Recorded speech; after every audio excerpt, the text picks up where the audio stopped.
A report by the Canadian Association of Physicians for the Environment and the Climate Advocacy Group for Our Kids has raised concerns about the influence of the fossil fuel industry on educational resources about energy, climate change, and the environment in Canadian classrooms. Specifically, the report highlights the Teacher's Guide for Trips to Alberta's Oil Sands, created by Inside Education, which fails to mention crucial issues like greenhouse gas emissions, climate change, or the environmental impacts of fossil fuels.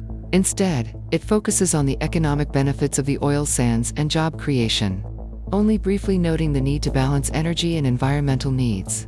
The report also reveals that Inside Education has received funding from fossil fuel companies, raising concerns about the potential bias in the resources they provide to schools. Critics argue that these resources, while easy to use and curriculum-aligned, lack deeper discussions about renewable energy, transitioning away from fossil fuels, or the broader health and environmental impacts of fossil fuel use. These omissions are seen as problematic because they prevent students from learning the full scope of the climate crisis and the role that the fossil fuel industry plays in exacerbating it.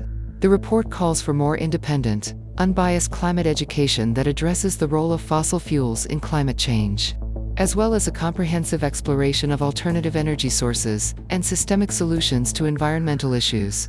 It urges the government and school boards to eliminate fossil fuel industry influence in educational materials and to ensure that climate change education is robust, evidence-based, and free from industry-sponsored narratives.